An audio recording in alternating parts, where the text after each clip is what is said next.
very good evening to you. A warm welcome to Interface here on SABC2. My name is Thembisa Magele. Well, what is going on in Lesotho? Opposition leaders there have painted a grim picture of a nation living in fear. They allege that security in Lesotho has deteriorated drastically with numerous arrests and abductions. So this week on Interface, we discuss the political and security challenges facing the Kingdom of Lesotho with our guest, Basotho National Party leader, Joang Molapo, an opposition party in that country. But before we talk to him, let's watch this background insert by producer Ndakwane Ngatane. When Lesotho's first coalition government had disagreements, then Deputy Prime Minister and leader of coalition partner Lesotho Congress for Democracy, Mothetjwa Metsing, threatened to get into a coalition with opposition Democratic Congress and oust his Prime Minister, Tom Thabane, prompting Thabane to prorogue parliament. Thabane later decided to replace the commander of the army. In a bid to resolve the double impasse, Lesotho brought forward elections in February after SADC facilitator Deputy President Cyril Ramaphosa brokered the Maseru Facilitation Declaration and the Maseru Security Accord. The Security Accord sent the fired and appointed army commanders on a leave of absence, and analysts predicted that the expectation was that a civilian government would decide who it wanted to appoint as army commander. Following the election, the parties that had threatened to oust the first coalition prior to it cobbled together another coalition of 7 parties led by Democratic Congress, making Pakadita Mosisi the Prime Minister. Now the new coalition has appointed fired Army Commander Tladiga Mudi. Opposition leaders have fled the country. A prominent businessman was killed execution style, and more than 50 soldiers have been arrested for what the government says is an alleged mutiny. Those who appeared in civilian courts after their families demanded to see them said they had been tortured. However, not much attention was paid to the situation until soldiers shot and killed former Army Commander Maaparangwe Mahau, whose rank remains a controversy until now. He was fighting to be reinstated as Lieutenant General, and his family has vowed to continue that fight. His death prompted the government of Lesotho to request SADC support to investigate the killing. It also prompted SADC to act swiftly to establish a commission of inquiry into Lesotho security, an oversight committee to act as early warning mechanism, and to reappoint Deputy President Cyril Ramaphosa as facilitator. I'm Takwana Ngatane for Interface in Lesotho. Remember that if you would like to take part at any point in this discussion, you can do so via our social media pages. You can find us on Facebook at Interface on SABC2 or on Twitter at Thembisa Magele or at Interface on SABC. Well, let's welcome our guest, Joang Molapo. Thank you very much for coming through to talk to us. Thank you, Thembisa. First, if you could just paint a picture of what's going on in Lesotho, because that was my opening line. The reason I ask is because we're reading that Lesotho is descending into chaos. Is that the case? Thembisa, I think it's an unfortunate truth that the security situation in Lesotho is such that we, the citizens of Lesotho, don't really have a clear picture as to where the country is going. Immediately after the 2015 February elections, we all had the expectation that we would see an improvement in the security situation in Lesotho. Seeing that the deterioration of the security situation was one of the things that led the SADC facilitator, Deputy President Cyril Ramaphosa, to bring the elections forward. Instead of seeing a significant improvement in the security situation in Lesotho, we have seen now a drastic deterioration in the situation. And it has been exemplified most recently by the murder of the former commander of the Lesotho Defense Force, Lieutenant General Maaparangwe Mahau. Immediately prior to that, there was the death of Mr. Thabiso Thusane, a prominent businessman in Lesotho, who was also executed execution style. So what do you attribute the chaos to?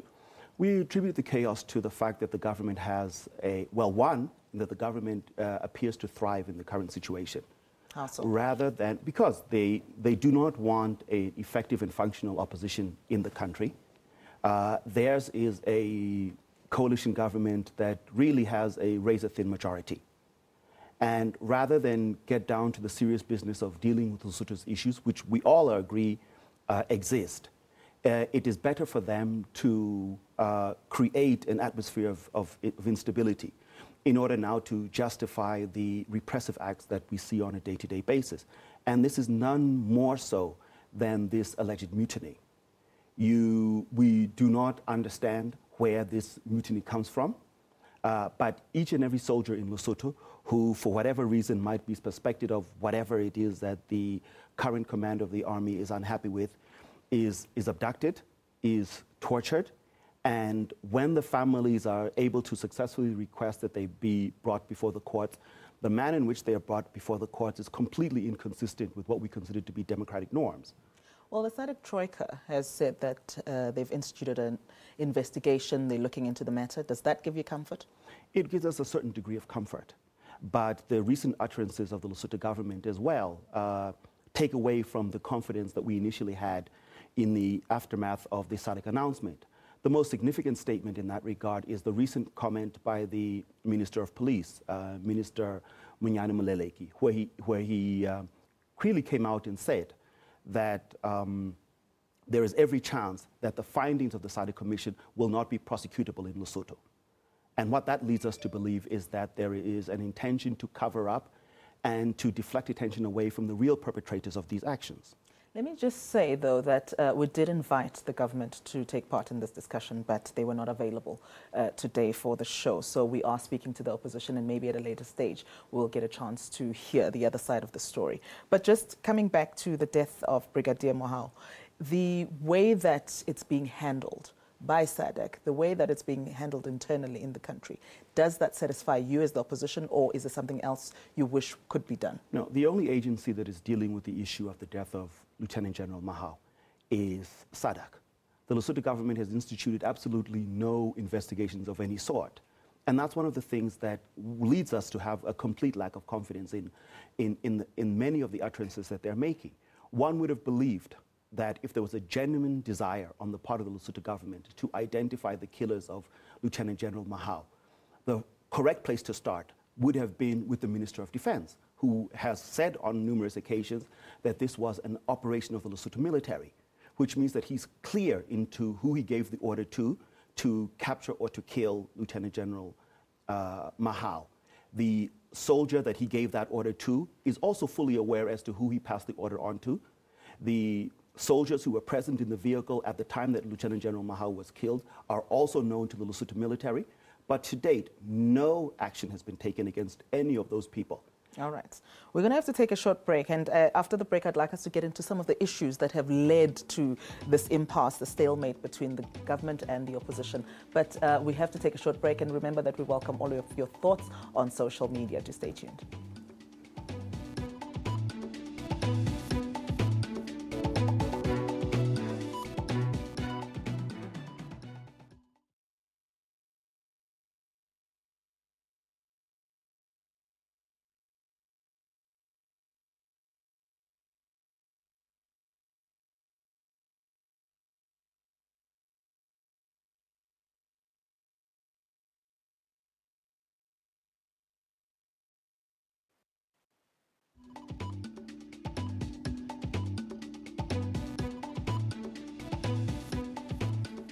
Welcome back. This is Interface, and we are in conversation with Joang Molapo, who is the deputy leader of the Basotho National Party, an opposition party in Lesotho. And we're talking about the situation in the country, wondering what will bring some sort of peace and stability to Lesotho. And if you have any thoughts on that, and also maybe just some insights into what's going on in that country, you can give us your thoughts on Facebook or on Twitter. On Facebook, we can be found at Interface on SABC2, that's our handle, or on Twitter at Tembi Samachele or at Interface on SABC. So before the break, we're talking about what has led to this the stalemate that we find now. What are some of the major issues that you can highlight and say, this is what we as the opposition disagree with the government on?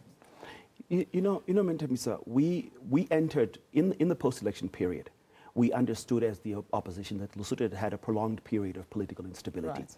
And we felt that unlike the attitude maybe that had been when we were in government, the opposition had taken, of to try and be antagonistic on every issue, we had thought that we would come into this period of opposition in a very cooperative spirit. But we did so on the understanding that the government would also fully fulfill its responsibilities to create a state of peace and stability in Lesotho.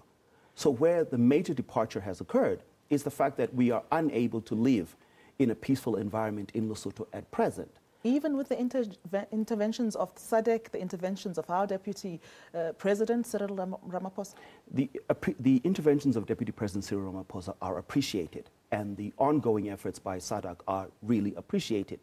But until such time as they fundamentally deal with the issue that the Lesotho army is not supportive of the democratic process in Lesotho and is taking sides in the political struggles in Lesotho, and that there needs to be fundamental changes in the personnel leading the Lesotho Defense Force.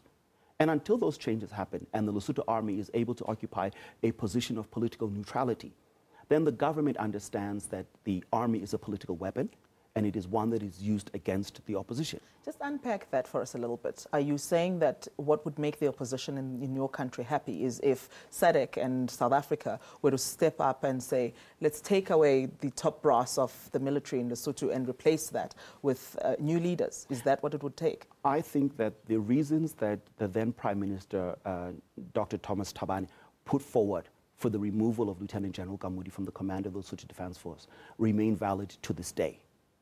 The army needs to operate in a particular manner in the context of a democratic country. And so long as the Lesotho army refuses to abide by democratic principles, then it is not a contributing factor to peace and stability in Lesotho.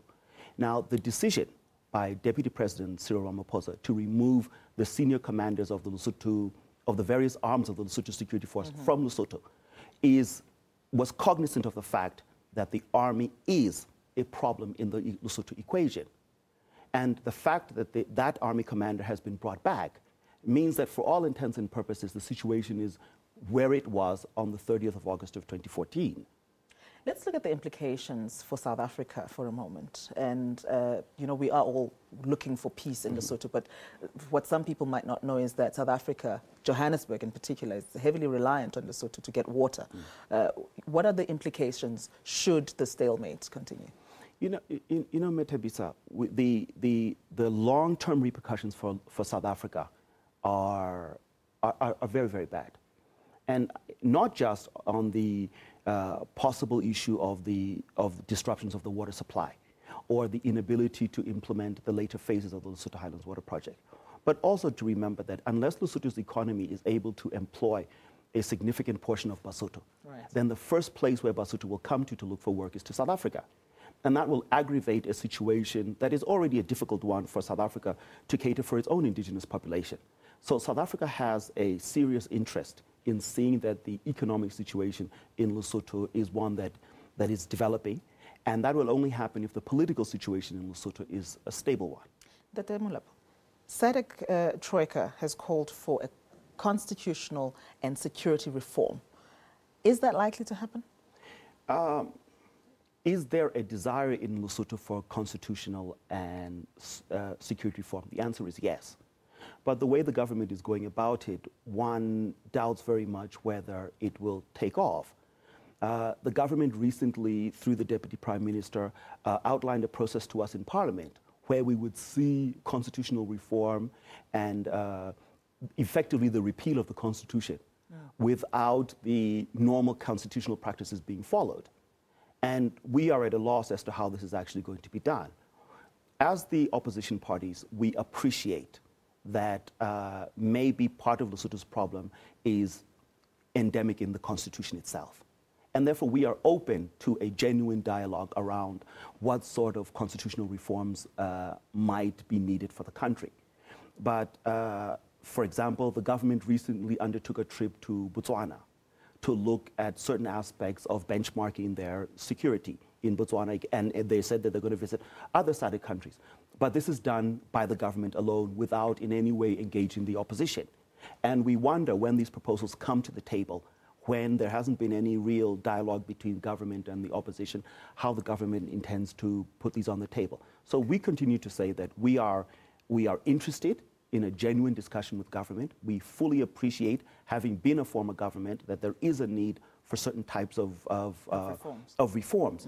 But the government is not talking to us, and the government effectively refuses to speak to us. And this is really part and parcel of the problem. It's the very attitude of the government. I do want to reiterate that we did invite the government to be part of this conversation, but they were not able to. But maybe at a later stage, we will try and get their side of the story. For tonight, we are speaking to the deputy leader of the Basotho National Party, Joang Molapo, and that is an opposition party in Lesotho. So as the opposition, have you come together? Are you fragmented? Are you speaking with a united voice in that country? We have 55 members of parliament in opposition, and that constitutes 46% of Lesotho's parliament. We are composed of 3 political parties, and as we speak now, the leaders of all 3 of the opposition parties are in exile here in South Africa. While we do not have a formal agreement that ties the 3 parties together, even in the run-up to the elections, we enjoyed a very amicable and cooperative relationship. And that has improved as our period in opposition has continued.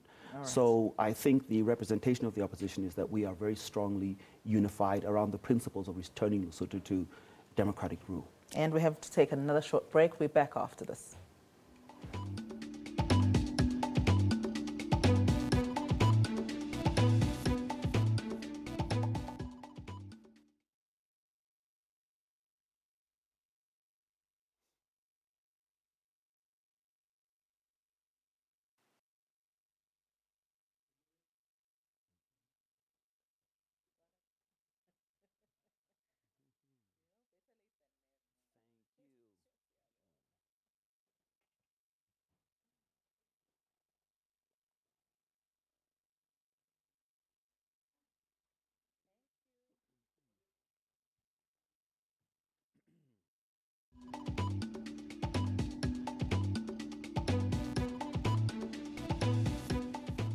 We really do appreciate your comments coming through on Facebook and on Twitter, and we'll take some of them.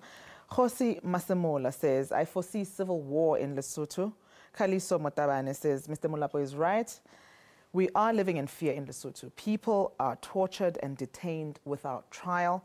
I think SADC is not doing enough to remedy the situation. Sabelo Jola says they must make sure that they investigate who killed Mr. Mahau. After they find them, send them to jail. Mahuta Molobedi says the problem is that the problem that has escalated in Lesotho can only be resolved if both the government and the opposition parties are ready to sit down and discuss matters affecting the security concerns in that country, and also taking notice that the hatred is spilling over to the people, the supporters of the government and the opposition. Those are just some of the messages coming through on Facebook and on Twitter. Do keep them coming. We do welcome them. So when you do hear those comments, particularly the one about SADC not doing enough, would you concur with that view? At the end of the day, when you see the situation that exists on the ground today, and given the fact that SADC has been engaged in this process since August of 2014, I believe that there's been insufficient movement on the key issues. Why do you think that is? Well, I think that, one, because I think that when SADC first made its initial appraisal of the situation, it believed that the political impasse was of more significant importance than the security problems. And therefore, the focus was placed on trying to bring about a resolution of the political situation, which is what the elections were intended to resolve. It left aside the issue of the army, the manner in which the army has moved into the political arena, and the manner in which the army is influencing the political process in the country. And now the army, that with this newfound freedom of movement, is engaged in areas of Lesotho where the army does not need to be. And that, I think, is really one of the things that is contributing to the destability that we see right now. So opposition parties recently urged citizens to go on a stay away from work. Did that work? The stay away worked, yes and no. The stay away was more effective than the government would have wished, but not as effective as we as the opposition would have liked. What does that mean? I think it's symptomatic of the nature of Lesotho's politics. The people were very worried as to if they came out and they showed their dissatisfaction by staying away from work, what repercussions they would face on the part of the government. So not enough people stayed away? Or not enough sectors of our economy stayed away. The taxi operators, the transport operators were threatened very openly by the government with action should they partake in this stay away. So it wasn't a success? No, it wasn't a resounding success. Okay. But what it did signal to us as the opposition is that as we conscientize the population on the issues, they will be more and more cooperative going forward. So we've understood, we've put the issue of stayaways on the table, and I am certain that future stayaways will be more successful than this one. So you've had the US threatening to withhold donations if this is not sorted out. Maybe other countries may follow suit. What do you make of that? We appreciate the United States government coming out and making it clear that there has to be accountability for the events of the 30th of August 2014 and for other violations of human rights in Lesotho. If the Lesotho government, we think it's incumbent upon the Lesotho government simply to return to democratic norms. And if it does so, they have it within their own power to remove these threats. But we are happy that our friends around the world have supported us in saying that it's important for Lesotho to return to democratic and acceptable norms of behavior. What more do you think needs to be done? Because we've already had the engagements, we've already had the interventions from SADC and also from South Africa. What more do you think needs to be done? I think first and foremost, the Commission of Inquiry is about to begin its work. We need that Commission of Inquiry to be allowed to undertake its work to the full extent of the mandate that it's been given. We expect that those findings will be put on the table, they will be discussed in the correct context, and that the individuals identified by that process will be properly dealt with. And I think that will restore confidence in the fact that the rule of law is there in Lesotho and that everybody will be held accountable for their actions.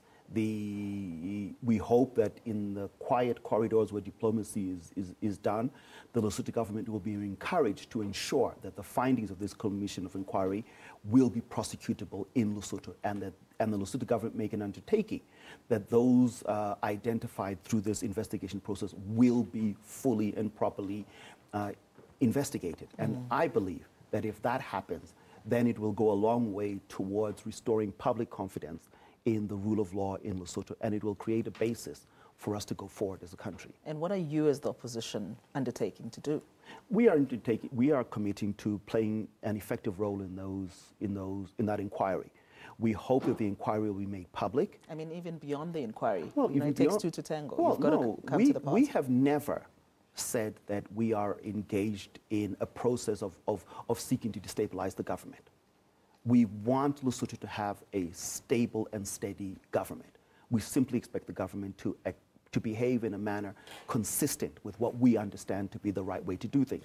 And if the government does that, then we will be an effective and loyal opposition, and we believe that the two of us together, working in that manner, will be good for the future of the country. And it will be good for Southern Africa and the continent of Africa at large. It will be good for the region as a whole. Let's leave it there. Thank you very much for coming through to talk to us. And that's Joang Molapo, who is the Deputy Leader of the Basotho National Party. We leave it there for this week. We do welcome all of your thoughts on social media. From us, good night.